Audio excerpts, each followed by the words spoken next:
সংখ্যানুপাতিক vote ব্যবস্থা কিছু রাজনৈতিক দলের অযৌক্তিক দাবি বলে মন্তব্য করেছেন বিএনপির স্থায়ী কমিটির সদস্য নজরুল ইসলাম খান।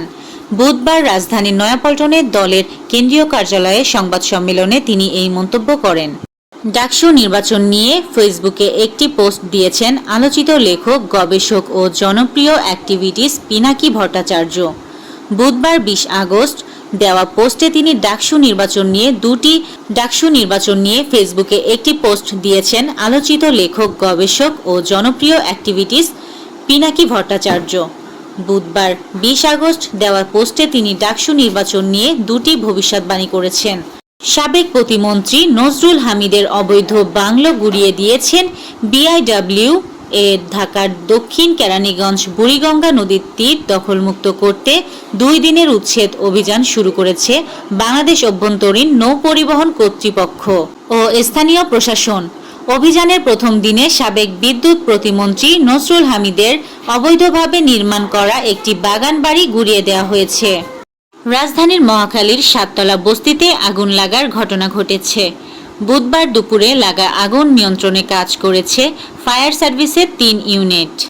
তিতাস গ্যাস কর্তৃক গ্যাসের অবৈধ ব্যবহার শনাক্তকরণ এবং উচ্ছেদ অভিযান কার্যক্রম চলমান রয়েছে।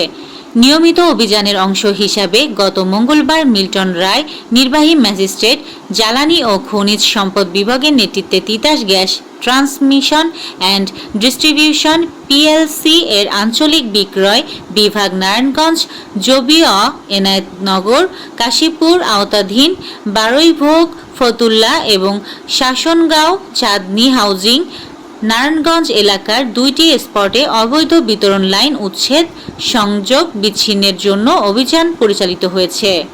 পার্বত্য খাগড়াছড়ির লক্ষ্মীছড়ি জোনে বাংলাদেশ সেনাবাহিনী পরিচালিত বিশেষ অভিযানে ইউপিডিএফ দলের সন্ত্রাসী কার্যক্রমে ব্যবহৃত সরঞ্জামাদি ও নগদ টাকা উদ্ধার করা হয়েছে। আজ বুধবার এক সংবাদ বিজ্ঞপ্তিতে এই তথ্য জানানো হয়। গাজায় ইসরায়েলি হামলায় আজ ভোর থেকে শিশুসহ অন্তত 33 জন নিহত হয়েছে।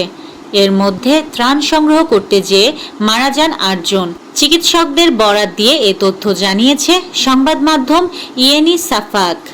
যুক্তরাষ্ট্রে থাকতে বা কাজের জন্য যেতে হলে এখন থেকে নতুন এক ধরনের যাচাই বাছাই প্রক্রিয়ার মধ্য দিয়ে যেতে হবে। মার্কিন অভিবাসন দপ্তরের কর্মকর্তারা যদি কোনো আবেদনকারীকে আমেরিকা বিরোধী মনে করেন তাহলে তার ভিসা মিলবে না। বুধবার মার্কিন সংবাদ মাধ্যম সিএনএন এক প্রতিবেদনে এই তথ্য জানিয়েছেন। কেউ বিসিবির নির্বাচনে অংশ নাই নিতে পারেন, সেটা খবর হবে কেন? খবর ব্যক্তিটি মাহবুবুল আনাম বলেই বাংলাদেশের ক্রিকেট প্রশাসনের সঙ্গে যার সংযুক্তি 2 যুগেরও বেশি সময় ধরে 2001 সাল থেকে এখন পর্যন্ত প্রতিটি নির্বাচিত বোর্ডেই ছিলেন মাহবুবুল আনাম। বাংলাদেশ 3-1 ভুটান সাফ অনূর্ধ্ব 17 নারী চ্যাম্পিয়নশিপের শুরুটা জয় দিয়েই করেছে বাংলাদেশ। ভুটানকে হারিয়েছে 3-1 গোলে। আজ থিম্পুর চাংলি মিথাং স্টেডিয়ামে বাংলাদেশের হয়ে জোড়া গোল করেছেন আলপি আক্তার। আরেকটি গোল এসেছে সৌরভী আকন্দের পা থেকে। এই ছিল আজকের শীর্ষ সংবাদ। ছিলাম আমি ইয়াসমিন আক্তার, সুরমা টিভি 24।